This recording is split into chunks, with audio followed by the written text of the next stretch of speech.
Hi! இந்த முட்டைய எதுக்காக இப்படி பார்த்து பக்குவமா உடைச்சிட்ருக்கேங்கன்னா, என்னோட பையனோட ஸ்கூல்ல ஈஸ்டர் எக் காம்படிஷன். அதாவது எக்ஸை வந்து டெக்கரேட் பண்ணிவிட்டு வரணும், எந்த மாதிரி வேணாலும்.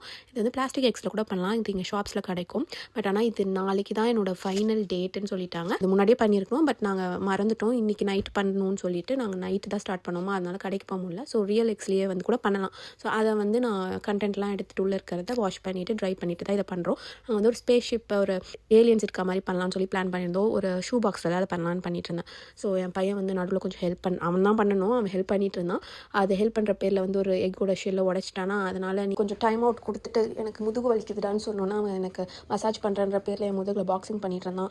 அதுக்கப்புறம் எப்படியோ அவன் கொஞ்சம் பெயிண்ட் பண்ணுறதுக்கு அதுக்கெலாம் ஹெல்ப் பண்ணிட்டு இருந்தான். அதுக்கப்புறம் அந்த உடஞ்ச ஷெல்ஸ் இருந்துச்சுல, அதை வச்சு அந்த ஏலியன்ஸுக்கு ட்ரெஸ் மாதிரி சும்மா ஒட்டி விட்டுருந்தேன். அந்த முட்டையை வச்சு ஒரு ஸ்பேஸ் ஷிப், ஒரு ராக்கெட் ஷிப் பண்ணிவிட்டு ஃபாயில் பேப்பர்லலாம் கொஞ்சம் கவர் பண்ணிவிட்டு இந்த லைட் போட்டு விட்டணும். செம்மையாக இருந்துச்சு. எனக்கும் இது பண்ணுறதுக்கு வந்து ஃபன்னாக இருந்தது.